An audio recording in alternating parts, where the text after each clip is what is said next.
Hello, everyone. My name is Mike Belloni, and my wife and I have been missionaries in Cambodia since 2011. Let me begin today, though, with just a few words.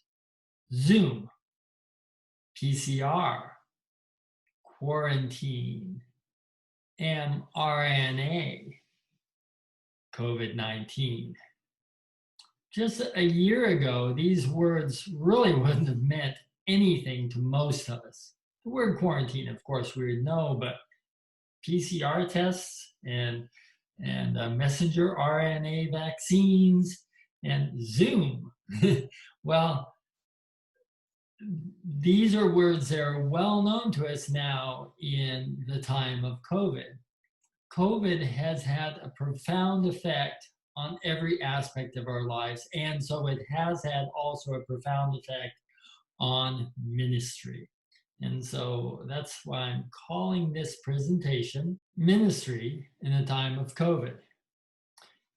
And let me throw out one more word for you. The word is restriction, because that is really what COVID has done. Restrictions. We know it daily as we can't eat at a restaurant inside. We can't congregate in groups bigger than 10 or 25 or whatever, depending on the situation. You have to wear a mask. Um, you have to get a test before you can travel. All these restrictions, they have played a very big role on ministry around the world. As I was saying, last year, my wife and I were in Cambodia. We had been working with a ministry called Asian Hope, and we were at a school in Cambodia called Logos International. I was the elementary principal, and my wife taught music and photography. Well, there came a point where we had to flee just pretty quickly. In March, in early March, the State Department said to all the expats, if you don't want to stay here indefinitely, you better leave now because the airlines are going to stop having flights. We got that message on Friday morning. We left on Saturday the next day. And we finished the school year in Anchorage, Alaska via Zoom, and it was difficult. It was difficult for the students, it was difficult for the teachers, it was difficult for us. But what was really difficult is we didn't know how things would play out. COVID has presented missionaries with many different difficulties. Let me talk about three right now. First actually has to do with fundraising. We have good friends of ours who've been missionaries in Cambodia for over 25 years. About the time when we came back, they were also in America, but they were in America because they had planned it to do their normal fundraising, which means going from church to church to church. Their organization, they had a church network, and they would go and they would speak at the church, and that's how they did their fundraising. Guess what? All the churches were closed.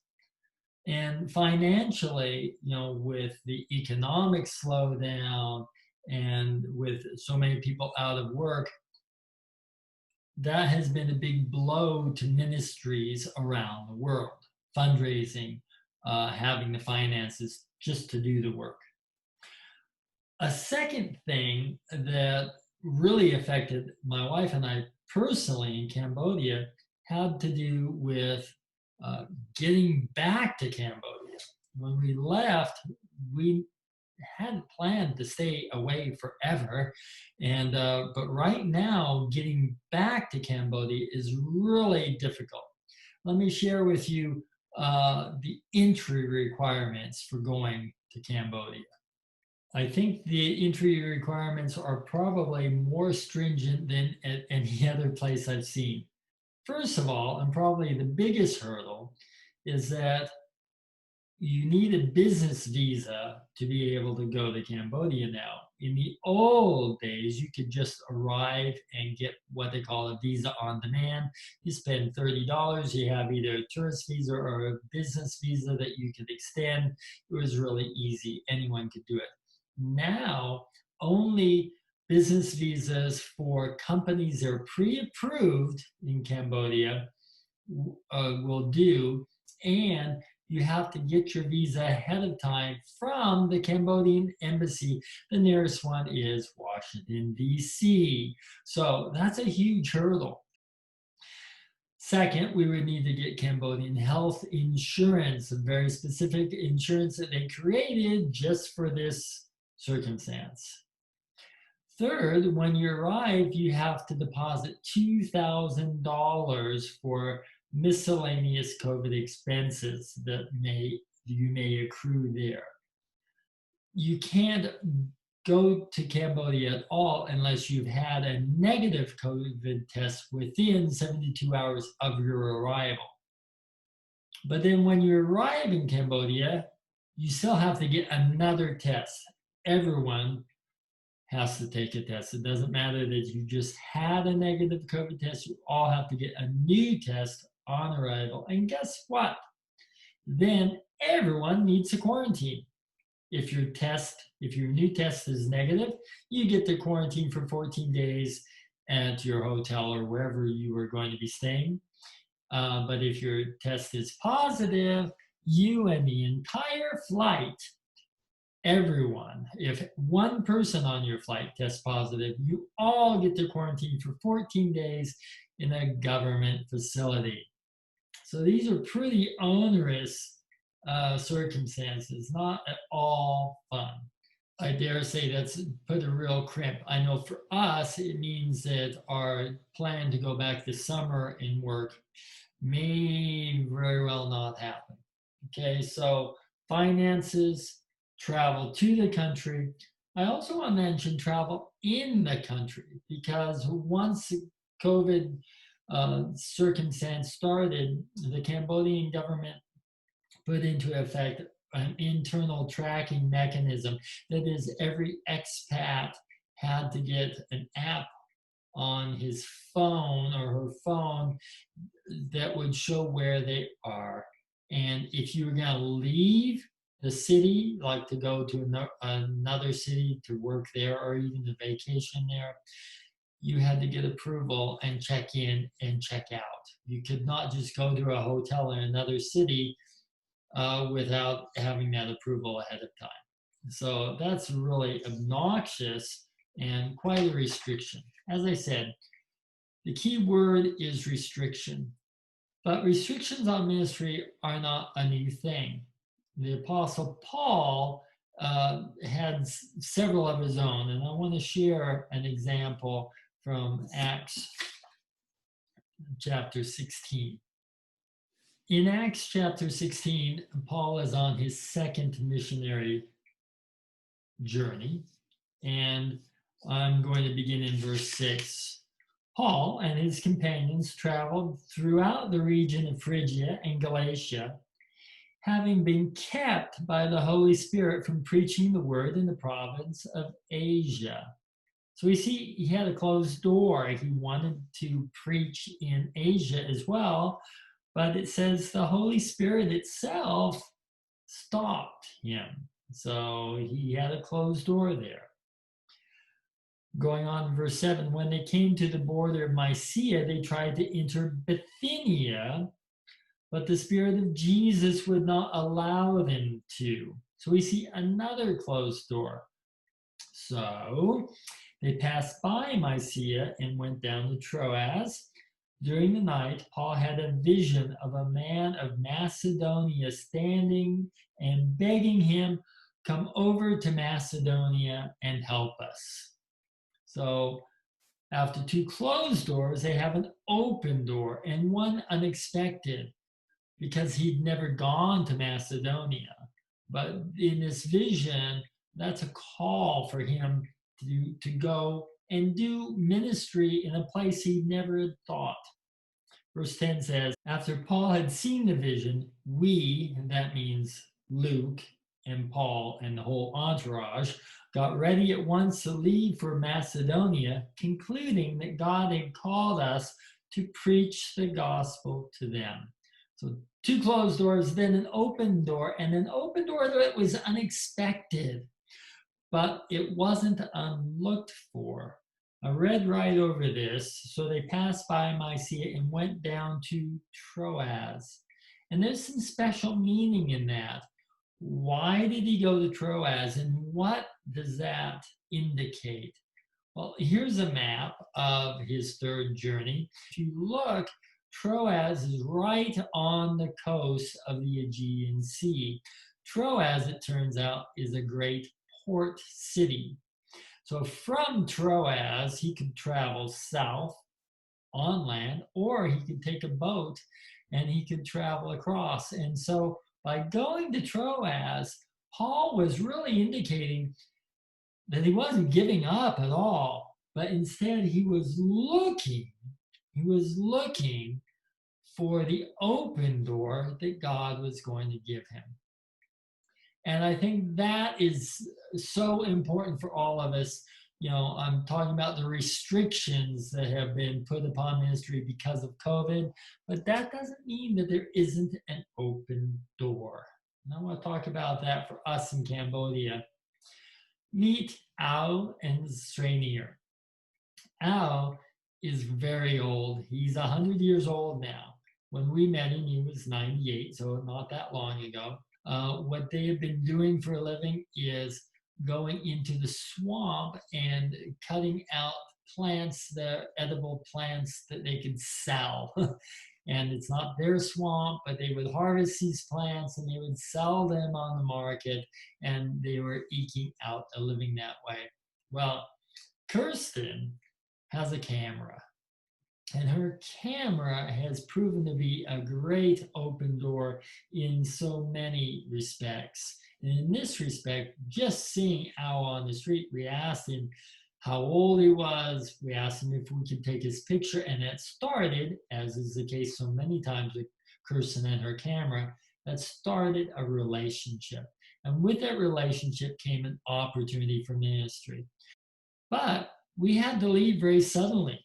And so we couldn't continue personally to support Ao and Srinier.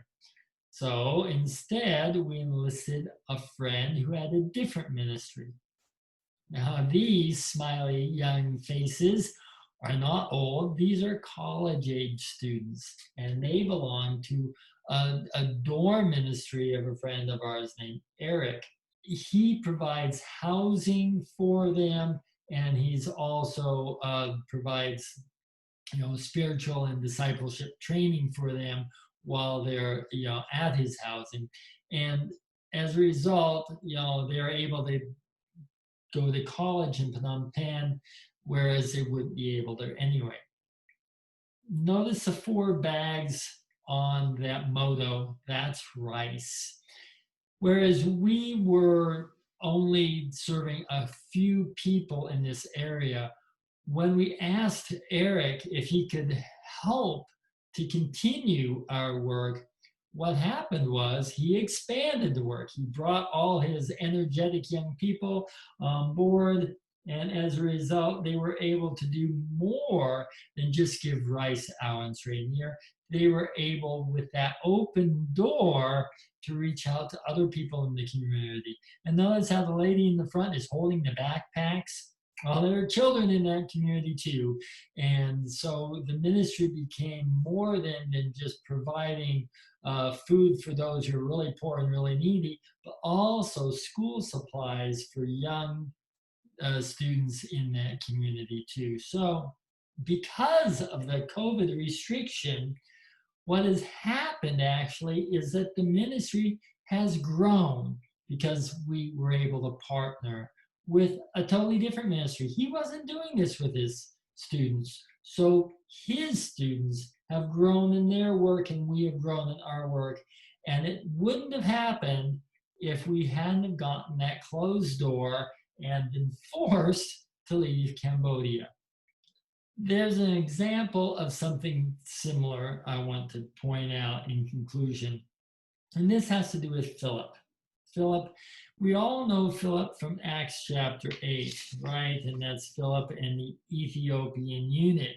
And Philip was whisked away by the Holy Spirit, but then he appeared at Azotus and traveled about, preaching the gospel in all the towns until he reached Caesarea.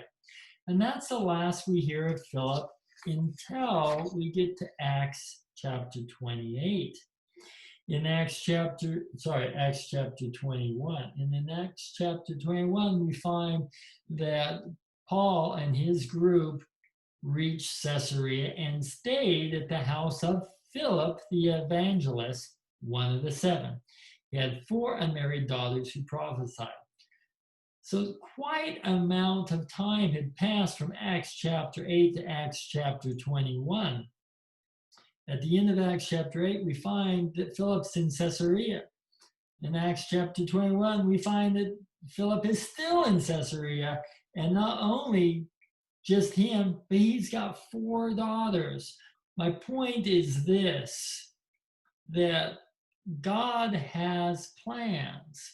And when we think of Philip, we think of Philip the evangelist who did great things, in chapter 8.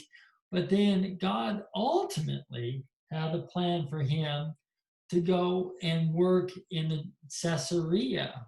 But his traveling days ended.